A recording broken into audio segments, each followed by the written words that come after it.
Qual é a flor que Deus plantou no nosso coração? Amor. Que flor, não é? E a igreja é o recinto mais próprio da gente dar amor e receber amor. Esse intercâmbio de amor entre nós. Então vamos separar um minutinho para, cumprimentando os que estão próximos de nós, transmitir a eles também o amor que temos uns pelos outros, não é? Vamos nos cumprimentar? Aperto de mão, um sorriso.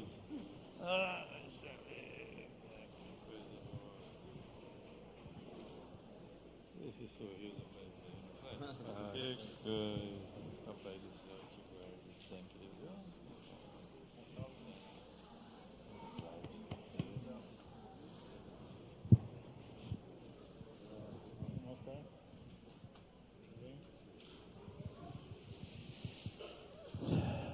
Não faz bem? E como faz? Nem só de pão se vive, né? Gente, ler um boletim, a minha tarefa agora é muito pesada. Orem por nós, para que Deus nos assista a tratar de um assunto assim tão profundo. Nos sentimos ainda no Mobral.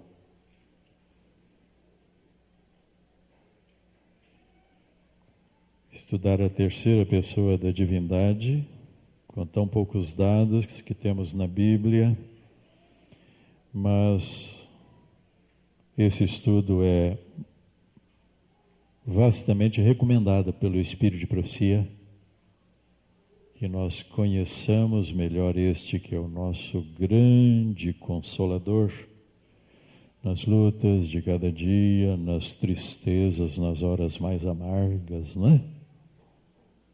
Vamos tentar conhecer melhor esse que é um também grande amigo de todos nós.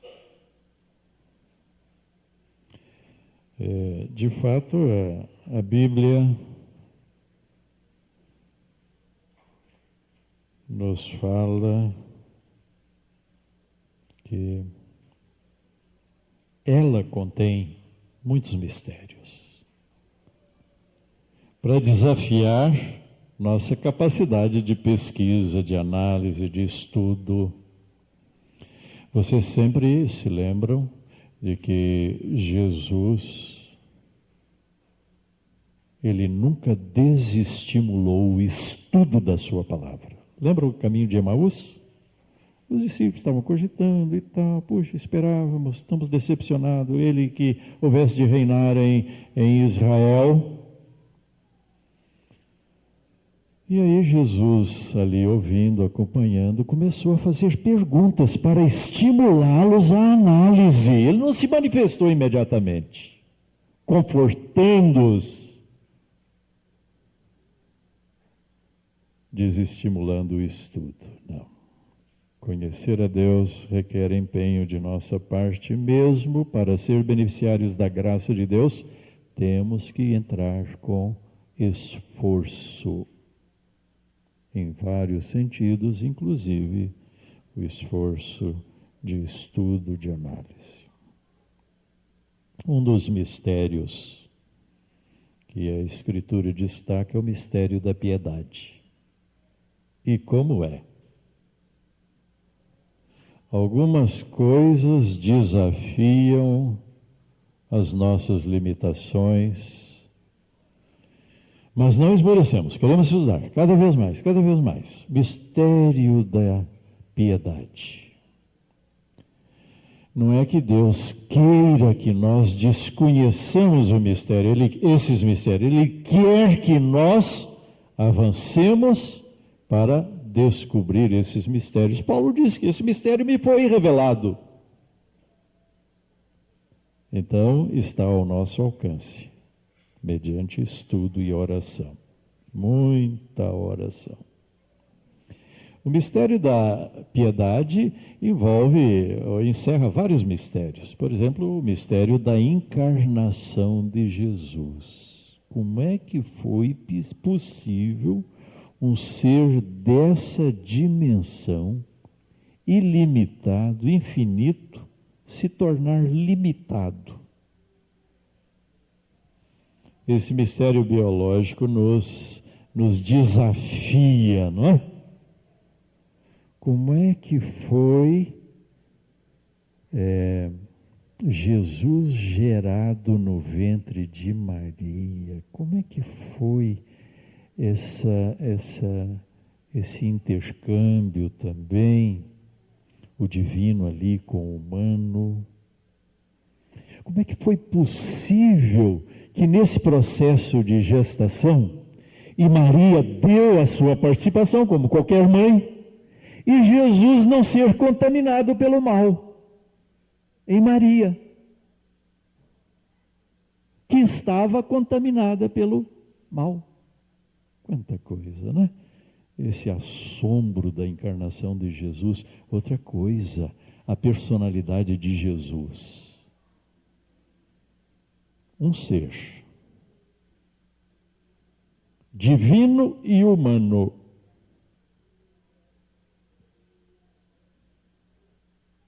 O divino conversava com o humano? Não. Jesus nunca dialogava o divino com o humano. Por quê? Ele era um ser, não um ser divino e um ser humano. Ele era um ser dotado de dupla natureza divina e humana. Que mistério! E mais, como é que elas se ajustavam? Essa dupla natureza de Jesus foi uma mistura ou uma combinação? Mistério. O Espírito de Profecia Irã diz que foi uma combinação, mas preservando cada natureza a sua própria identidade. Dá para explicar? Por exemplo, oxigênio e hidrogênio se combinam formando um terceiro elemento, água. Jesus, com dupla natureza, não foi mistura, foi combinação de duas naturezas, mas preservando cada um a sua identidade. Que é isso? Não é? Então há muita coisa para nós estudarmos. Às vezes nós pensamos, eu lembro nos primeiros anos que eu já sabia tudo. Cada vez diante desses horizontes que mais se ampliam, não é? Muito bem. Agora, o mistério da pessoa do Espírito Santo. Hoje vamos nos aventurar a avançar um pouquinho mais nesse mistério. Como é possível, se ele é uma pessoa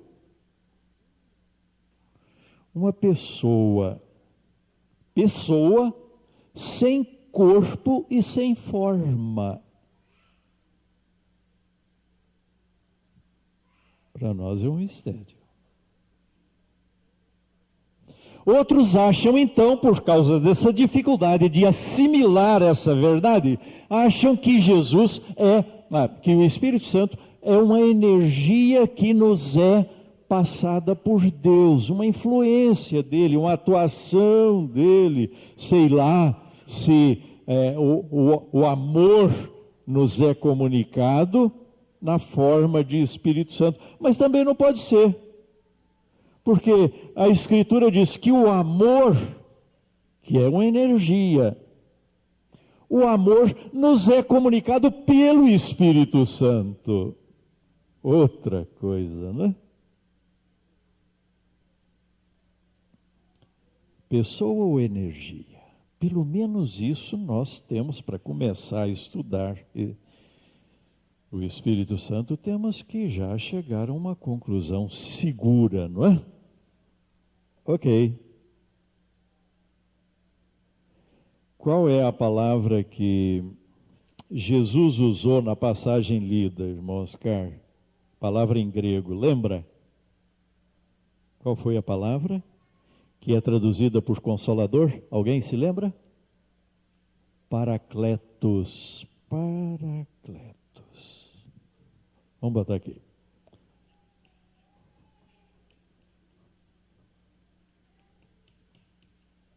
Em grego. Traduzida por Consolador. Estudiosos da língua grega, inclusive gregos, que conhecem bem o grego, a linguagem bíblica, especialistas nessa matéria, dizem com toda razão, como vão perceber, que Paracletos Consolador não está assim, também significa Consolador, mas Paracletos significa ainda intercessor, representante. Nós estamos começando a analisar se ele é uma pessoa ou uma energia que vem de Deus. Por isso estamos estudando esse nome. Representante.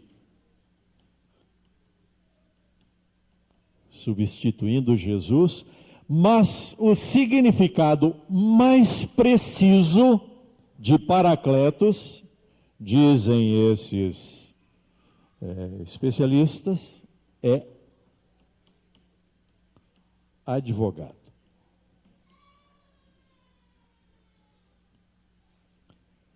Então, por aqui a gente já começa a entender possibilidades, mas parece que é uma pessoa. Intercessor, representante. Eu vou embora, Luiz, você me representa aqui na igreja? É alguém que tenha o quê? Mesmo, no mínimo, que seja um ser humano me representando, né? Isso. Mas vamos avançar um pouquinho.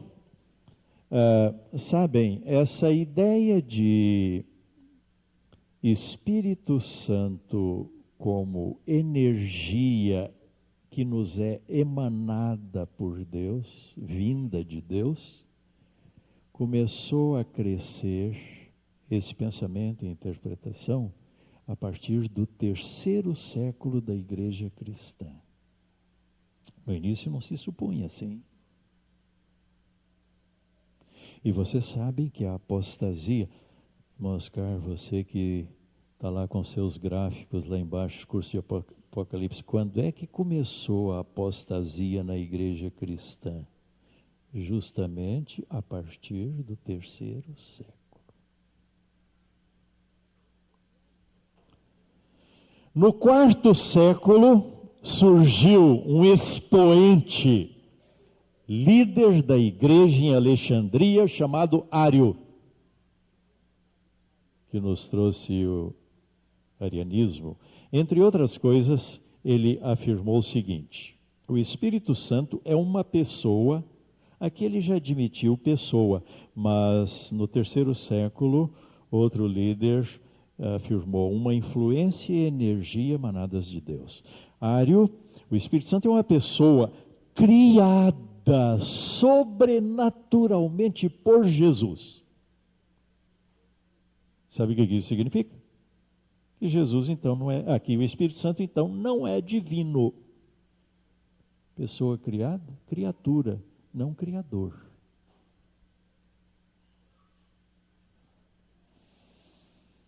Na reforma protestante de Lutero, Calvino e outros, houve personagens também que defendia que o Espírito Santo era de fato uma energia vinda de Deus. E sabem, até pioneiros nossos, no início do movimento adventista.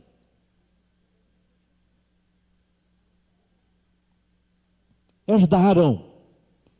não tinham assim aquele conhecimento, os princípios de fé nossos ainda não estavam bem estabelecidos. Houve, quem sabe eram sinceros, mas se equivocaram, quem sabe, não é? Vamos ver ainda, pode ser que seja uma energia, vamos ver até o fim das nossas considerações, não é? Será que tem alguém aí pensando, bem, pastor, se o Espírito Santo é uma energia ou é uma pessoa, para mim não faz diferença. Faz sim. Você pode não perceber assim conscientemente, mas ainda que inconscientemente faz diferença. Sua atitude em relação ao Espírito Santo muda, o seu trato em relação ao Espírito Santo também muda, e o seu respeito ao Espírito Santo também é alterado. Por isso merece esse estudo que nos é muito interessante e precioso. Devemos ser muito cuidadosos e criteriosos nesse estudo, não é? Mas posso antecipar uma coisa para vocês. Querem uma boa notícia? Fiz a pergunta hoje no primeiro culto. O Espírito Santo é intercessor? Jesus é intercessor, o Espírito Santo é intercessor. É ou não é? É. Então, doutor Eduardo, temos dois intercessores e a Bíblia fala que há um só intercessor. O Espírito Santo intercede por nós, é bíblico. Vejam como é que nós precisamos cautela quando fazemos afirmações em cima de declarações isoladas do conjunto. O Espírito Santo é intercessor. Mas sabe qual é a boa nova que repartimos com vocês? Doutor Vinícius? Será que eles se misturam como intercessores nas tarefas? Quem é que vai interceder agora? É Jesus ou é o Espírito Santo? E tal? Não, áreas distintas. Sabem como, irmãos? Jesus assumiu natureza humana e ele é nosso representante perante Deus. Então, ele é nosso intercessor perante Deus. O Espírito Santo é divino, representando também Deus o Pai. Ele é intercessor perante nós. Um intercede com Deus, outro intercede conosco.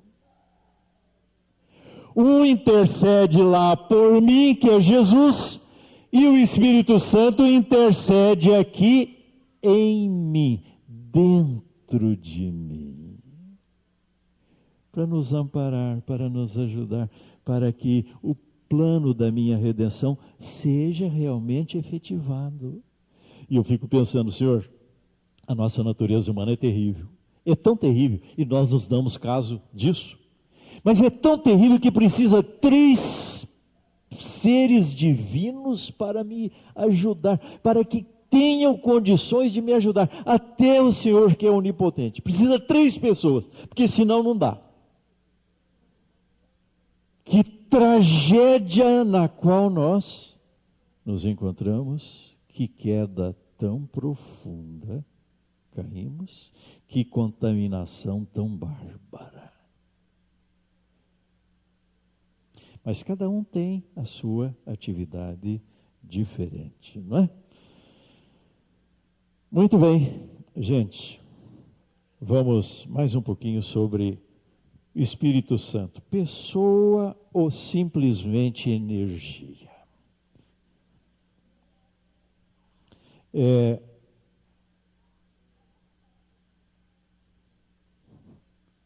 Nós deveremos, quando estudamos a Bíblia, entender que ela tem princípios de análise, princípios de investigação da Bíblia precisam ser considerados. Em qualquer matéria, sempre há princípios de investigação. Na ciência, principalmente, princípios de investigação. A Bíblia tem. Nós não podemos fazer da Bíblia uma colcha de retalhos, usando aleatoriamente passagens da Bíblia. Não podemos. E eu tenho aqui exemplos de uso aleatório de passagens da Bíblia na abordagem desse assunto. Não há princípios. Aqui não tem princípios de investigação. Um primeiro princípio de investigação bíblica diz assim: a Bíblia é a sua própria intérprete. A Bíblia é a sua própria intérprete. Como é que você interpreta? Eu interpreto assim. Não é. Ela tem normas, regras de interpretação. Em outras palavras, qualquer passagem bíblica deve ser interpretada pela própria Bíblia, em outro lugar, com outras declarações. Enfim, um verso só não diz tudo sobre o assunto. Nós não podemos ficar estudando esse ser sem limites, que é o Espírito Santo, ficar com meia dúzia de versos. Nós precisamos recolher todas as declarações da Bíblia sobre o assunto, para ter uma visão geral e equilibrada. E com tudo isso à vista, nós podemos começar a nos situar, montar o quebra-cabeça. Muito bem. Então, tendo esses princípios em vista, nós precisamos ainda considerar o seguinte: por que Jesus foi crucificado? Porque os judeus não aceitavam a divindade de Jesus. Não aceitavam, de jeito nenhum. Por que não aceitavam a divindade de Jesus? Porque eles fixavam a atenção em algumas declarações do Velho Testamento e fechavam os olhos para outras declarações. Assim é que, irmãos, a Bíblia é um livro muito peculiar, original, diferente de tudo quanto é publicação que vocês já viram. E eu já tenho afirmado algumas vezes aqui, a Bíblia, por ser um livro de fé, sempre tem, sobre qualquer assunto que vamos estudar, 2 grupos de passagens aparentemente contrários. Aparentemente contrários. Se nós não formos criteriosos e identificar esses grupos, 2 grupos, de qualquer verdade, nós vamos chegar a conclusões equivocadas. Esse é um método que nós temos que seguir. Se não seguir, vamos errar. Um exemplo. Existem passagens na Bíblia que deixam a impressão, irmão Luiz, que o sábado realmente já era. Se você ficar só com aquelas passagens, a que conclusão você vai chegar? De fato. Mas tem outras passagens, 180 graus, no outro lado, que mostram de fato que o sábado continua. E assim por diante, qualquer assunto. Então, para nós estudarmos a pessoa do Espírito Santo, ou o Espírito Santo, eu não posso ainda afirmar, nós estamos ainda estudando, não é? Nós temos que, eu chamo assim de aplicar a cruz de Cristo em todas as doutrinas, em todas as verdades bíblicas. Como? Aqui. Símbolo da cruz.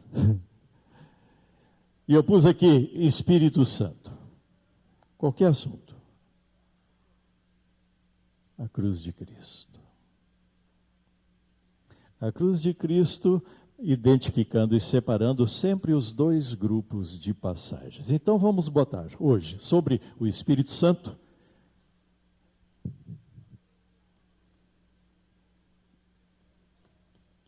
essa teoria de que o Espírito Santo é uma energia divina.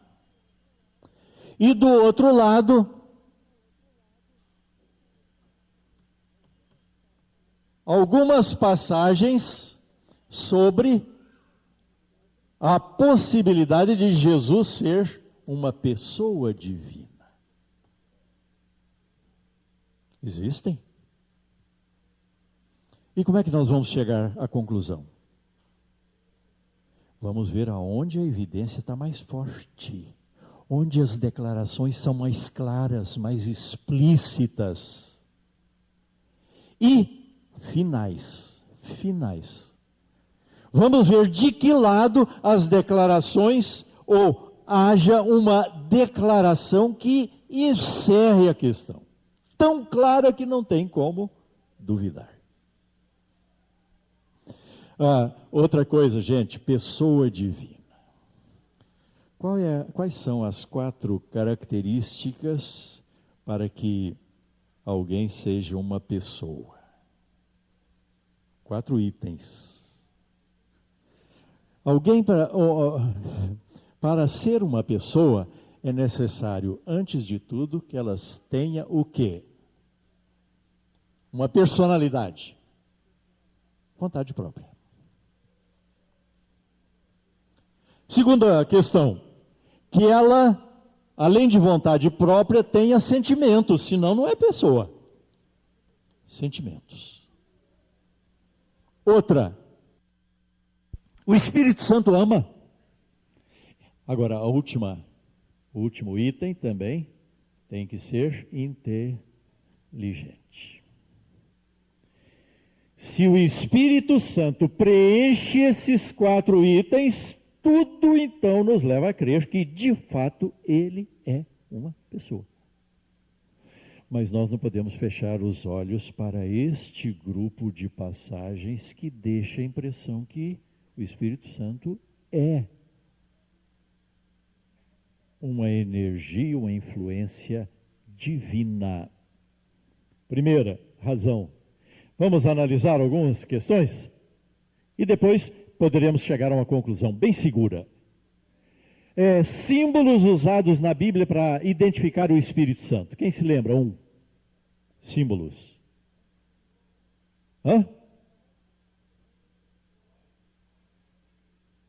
Óleo. Vamos botar aqui. Óleo. Vento. Que mais? Fogo. Mais água. Água? Chuva temporã, chuva serôdia, descida do Espírito Santo. Agora, quando vocês analisam essas expressões, nos dão elas a ideia de quê? É uma energia. Inanimado, energia também.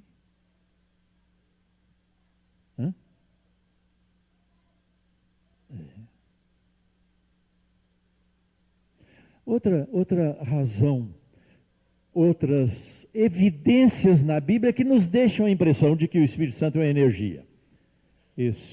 Expressões usadas assim, Espírito do Senhor. Muito usado na Bíblia. Não fica a impressão?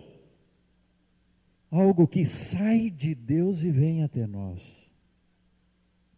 Do proveniente. Espírito de Deus.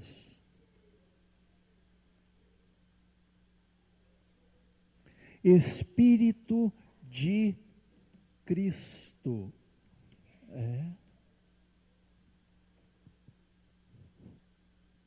Fica. E temos as dezenas de expressões assim. Energia. Sugere energia. Não prova que é energia, mas sugere.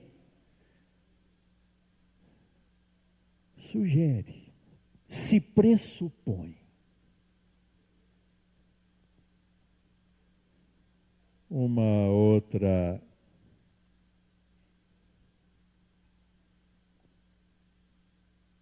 passagem bíblica, Apocalipse capítulo 22. Irmão Oscar, lê para nós, por favor. Apocalipse 22. verso 3.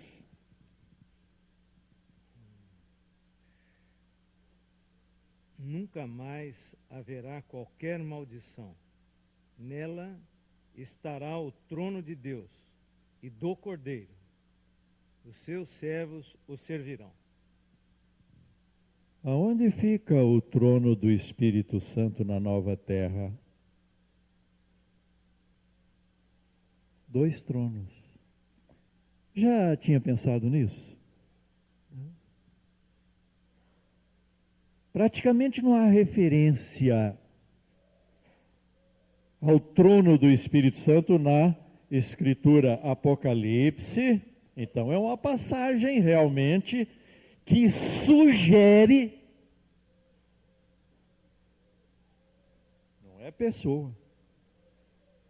Por que Jesus tem trono, Pai tem e o Espírito Santo não tem? Apocalipse 22, 3.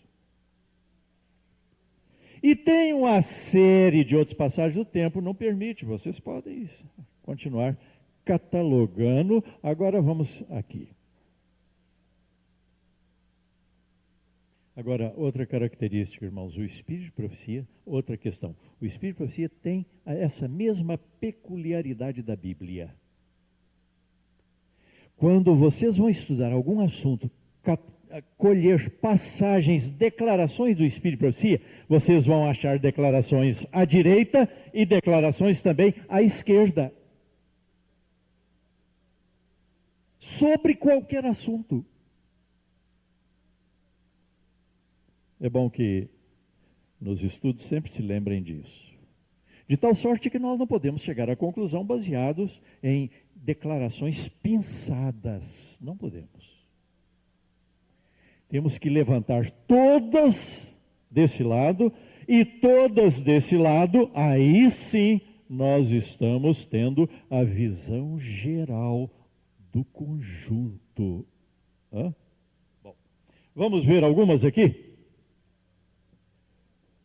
Que deixam a impressão de que o Espírito Santo é uma pessoa.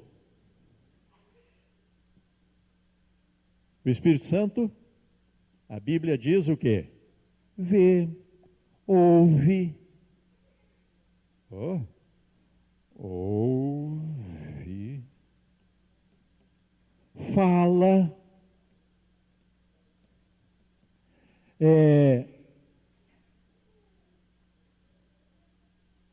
doutor Eduardo, gemidos inexprimíveis, geme, se entristece,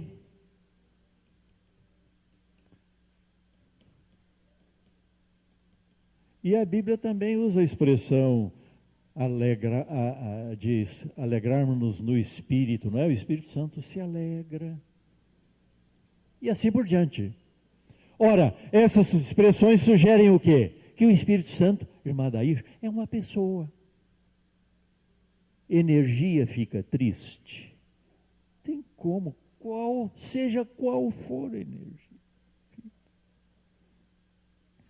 Mais um item, devemos considerar.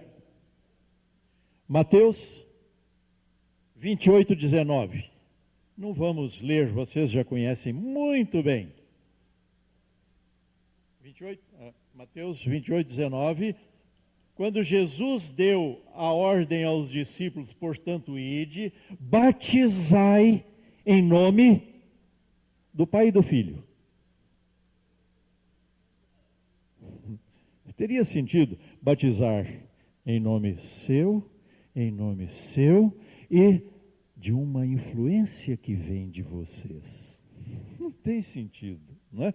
Não é coerente. Então, aqui, Jesus botou o Espírito Santo como pessoa, no mesmo pé de igualdade que Pai e Filho. Outra passagem.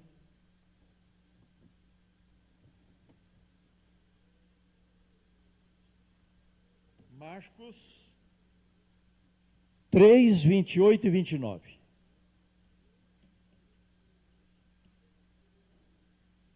Pecado contra o Espírito Santo. Jesus disse o quê? Qualquer pecado se perdoa aos homens, mas o pecado contra o Espírito Santo não. Vocês podem pecar contra Deus o Pai, contra o Filho. Se Jesus disse que qualquer pecado é perdoado, inclusive então contra o Pai e contra o Filho, mas contra o Espírito Santo não. A evidência nós temos aí muito forte de que o Espírito Santo é uma pessoa, é um ser. A senhora pode pecar contra ela e contra ela, mas não peque contra a influência delas, a energia da... Tem sentido. Então sugere o Espírito Santo uma pessoa. Mais outra.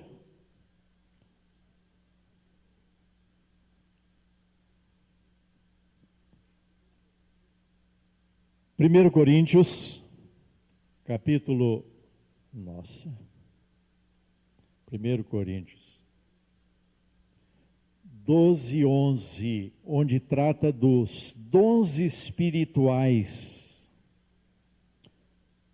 Essa passagem, depois de Paulo considerar os dons espirituais que são distribuídos pelo Espírito Santo, de que maneira o Espírito Santo distribui esses dons?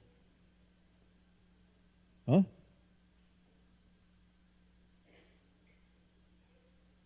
Como ele distribui? Como nós queremos? Como quem quer? O Pai? O Filho? Como Ele quer. Então o Espírito Santo tem vontade própria. É. Mais uma passagem. Outra. João 14, 16. João 14, 16. Quem lê? Abriu? Achou? Lê para nós, por favor. E eu rogarei ao Pai, e Ele vos dará outro Consolador, a fim de que esteja sempre convosco. Notou o conteúdo desse verso? Que deixa a forte... Não, agora já é certeza. Como é que a gente chega à conclusão de que o Espírito Santo aí é uma pessoa? Outro Consolador. Jesus estava dizendo que, olha, eu sou o Consolador de vocês, mas eu tenho que ir embora. Eu vou deixar em meu lugar, meu representante, outro Consolador, outra pessoa. Porque força e energia não consola ninguém, né? Outro Consolador. Uma passagem, finalmente essa. 1 João, primeira carta de João, capítulo 5, verso 7. Agora encerra o assunto. 1 João, capítulo 5, verso 7. O que diz, doutor Eduardo, por favor?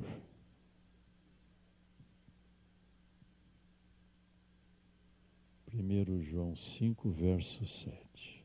Está perdoado não ter a Bíblia já aberta no lugar, porque eu estava fazendo anotações. Muito bem. Um minutinho. Pois três são os que dão testemunho no céu: o Pai, a Palavra e o Espírito Santo. E esses três são um. Três dão testemunho no céu: o Pai, a Palavra. Quem é a Palavra? No princípio era o Verbo. A palavra aí significando Jesus. Três nos céus: o Pai, o Filho e o Espírito Santo. Três seres, pessoas. E esses três são um. vivem tão unidos, em perfeita harmonia, que Jesus pode até dizer: quem vê a mim vê o Pai. Esses três são um. A unidade da Trindade. Agora está claro. Agora está bem assim. Dá para chegar a uma conclusão. Esses três são um.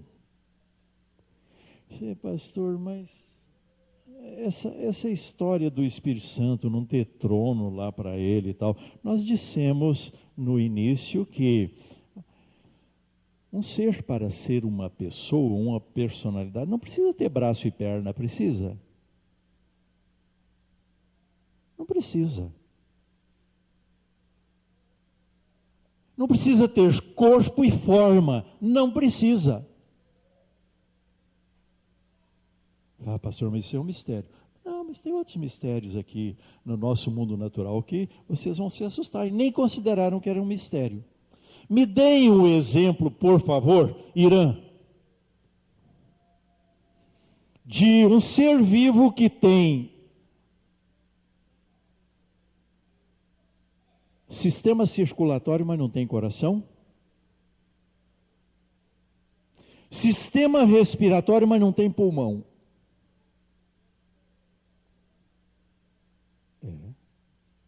Não sabe?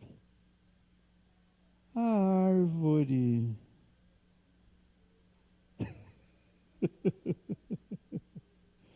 Mas que prodígio também. Impressionante. Como é que pode sistema circulatório sem coração? Nós não podemos aceitar uma realidade dessa. E existe. É que nunca. E essa seiva que é o sangue, subindo, desafiando a lei da gravidade, num corpo sólido, uma madeira duríssima. Como é que pode? Mistério.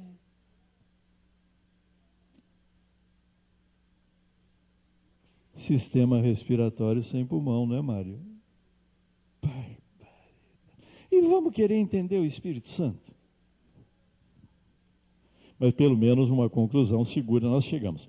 Por que Deus nos deu o Espírito de profecia? Por quê? Para quê? Para ser estudado. Claro. Mas sabe, para confirmar, para esclarecer dúvidas. Não que a Bíblia seja imperfeita e incompleta, mas o problema é aqui. Vocês se lembram quando os nossos pioneiros, depois da grande decepção especialmente, sentavam, estudavam e analisavam e tal. Aí de repente, então, irmã White recebia sonhos e visões para confirmar ou não a conclusão que chegaram. Então servia, Dr. César, de norma, não é? Confirmava a questão. O Espírito de profecia há de encerrar qualquer dúvida e questão. Energia ou pessoa? Aqui, a impressão está muito mais forte do que aqui. Se vocês lerem no Espírito de profecia também declarações, vocês vão encontrar declarações aqui. Mas as mais fortes, mais finais e completas estão aqui. E eu vou ler, por problema de tempo, duas só. Desejar de todas as nações, edição popular 646, ao pecado só se poderia resistir e vencer por meio da poderosa operação da terceira pessoa do Espírito Santo. Não. Pela poderosa operação da terceira pessoa da Trindade. E estão dizendo que nós, como igreja, estamos abandonando os marcos, as colunas de fé. Espírito de profecia, terceira pessoa da Trindade. Outro, Evangelismo 614 e 15. O Consolador que Jesus prometeu enviar depois de subir ao céu, esse Consolador é o Espírito em toda a plenitude da divindade. Não chega? Então continua, vírgula. Ponto. 3 pessoas vivas pertencentes à Trindade Celeste.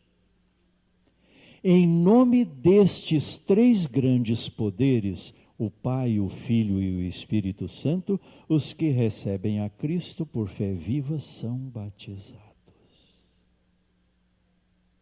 Pessoas.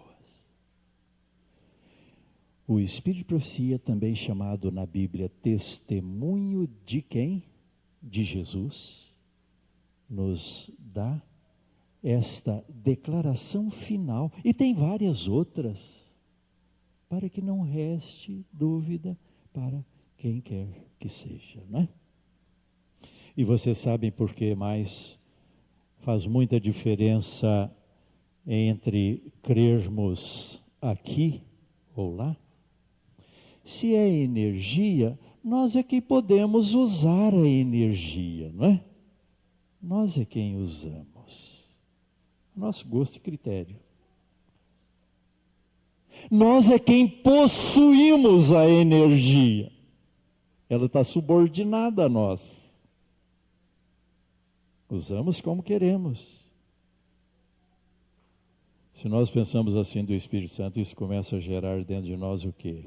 Espírito de presunção, superioridade. Agora, se o Espírito Santo é uma pessoa, ela é quem nos possui, possuídos pelo Espírito Santo, usados pelo Espírito Santo. Isso desenvolve dentro de nós um sentimento de respeito, de total dedicação e renúncia, de submissão e humildade também. O Espírito Santo me usa como o Senhor desejar. É muito diferente. E nos programas de rádio, de televisão, vocês têm visto os grandes pregadores manipulando o Espírito Santo. Que coisa, gente. Graças a Deus, nós temos uma plataforma segura, que é a Bíblia e a Espírito de profecia, para construirmos em cima dela, para termos soluções finais sobre o assunto. Espírito Santo, uma pessoa, alguma dúvida? Quantos creem? O Espírito Santo, uma pessoa. Que coisa boa a gente saber que estamos sendo assistidos, não por uma energia aí dentro de você, mas por um ser que está aí dentro. Isso, esse sentimento nos deixa o quê? Muito mais cuidadosos em relação ao nosso corpo. Opa! Terminamos. Gente, chegar a essa conclusão é ótimo, mas tem um detalhe. Há uma questão mais importante ligada ao Espírito Santo, o quê? Sabe o que é? Ser transformado pelo Espírito Santo. No primeiro caso, nós estamos transformando o Espírito Santo. Não, Ele é que nos transforma. Não só transformado, isso foi uma experiência passada, mas continuamente assistido pelo Espírito Santo no processo de estarmos sendo santificados dia após dia pelo Espírito Santo. Não crescendo, não é? A vereda do justo é como a luz da aurora. E mais que isso, o mais importante é que toda a igreja e que cada um de nós seja reavivado pela presença viva do Espírito Santo. Reavivados. Não vivermos uma vida solta, assim, inconsequente, alheia a quase tudo. Uma vida cristã passiva, reavivados.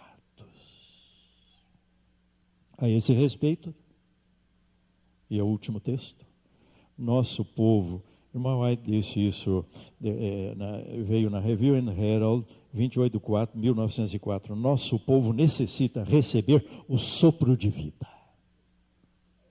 para que possa erguer-se para uma ação espiritual. Muitos de nós perderam sua energia vital. Não se dispõe. A vontade está quase que o quê? Inerte. Isso eu estou acrescentando, mas diz assim: perderam a sua energia vital. São tão lerdos que parecem mortos. Que aqueles que têm recebido a graça de Cristo ajudem essas almas a despertar para a ação. Conservemos a corrente de vida que vem de Cristo, Espírito Santo, né? Para podermos irradiar vida a outras almas. Cristianismo é vida.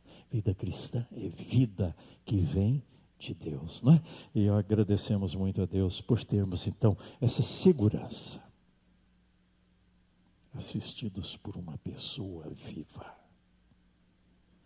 por podermos ter essa noção correta e podermos ser assistidos pelo Espírito Santo.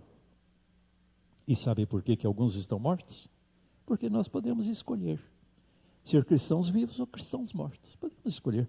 Felizes porque Deus respeita a nossa escolha. Mas ai, se escolhermos errado. E aquele poeminha para encerrar que ilustra essa questão da escolha, à direita ou à esquerda. E eu já tenho apresentado e vou de novo para concluir. Barco à vela. Uma vez, Luiz, eu estava lá na Lagoa dos Patos, no Rio Grande do Sul. Tardinha, escurecendo, e um barco à vela, barquinho pequeno, se distanciando, escurecendo, e o vento tocando para lá. E eu pensei assim, vê que não conheço nada de navegação. Pensei assim, puxa vida, esse pobre coitado vai para outra margem, e ele, lá é desabitado, aqui é habitado, o vento não vai deixar ele voltar. Barco à vela. Depois fiquei conhecendo esse poema. Não, sabe o que acontece? Depois de uma meia hora ele começa a voltar. E o vento indo para lá. Eu chamei a atenção da Isila. Falei, mas não estou entendendo nada. Agora, o poema fica significativo. Uns barcos à vela vão para o Oriente, outros para o Ocidente, movidos pelos mesmos ventos a soprar. É a posição das velas e não dos ventos que determina a rota em que hão de navegar. Em nosso relacionamento com a Trindade, com a verdade, Deus nos deixa livres. Mas Maria escolheu a melhor parte. Não vamos queixar dos ventos. Ah, pastor, está difícil ir na igreja, os ventos contrários. O problema não é os ventos, é a posição das nossas velas. Sobre esses assuntos, a mesma coisa. Deus nos abençoe. Amém. Vamos orar? Nosso Deus, Pai querido, assim como Jesus disse, sem mim nada podeis fazer, nós dizemos o mesmo em relação ao Espírito Santo. Sem a presença deste ser amorável, nós também nada podemos fazer. Mas nós precisamos não apenas de vida eterna, bom Deus, no presente. Nós precisamos de forças vivas do bem, que atuem dentro de nós intensamente, para que o mal, tão pesadamente atuante na nossa vida, seja superado no processo de santificação em nós. Pai Santo, nós imploramos a Ti, que nunca nos prives do Santo Espírito. Se de alguma forma temos entristecido a pessoa do Espírito Santo, nós não apenas pedimos perdão, mas pedimos que nos ajude a reconsiderar a maneira como nos relacionamos contigo, a maneira como tratamos a tua verdade, a tua palavra, a maneira como nós recebemos aos ouvidos a influência e a voz silenciosa do teu Santo Espírito. Ajuda-nos a termos uma vontade submissa, plenamente submissa a essa voz suave que nos convida, que nos estimula, que quer fortalecer a nossa vontade e nos dar nova determinação de te servir. Enfim, vida nova. Renova-nos a vida cristã, bom Deus, pela pessoa tão sublime do teu Santo Espírito. Fica com cada um de nós, com os nossos queridos, em nome de Jesus. Amém.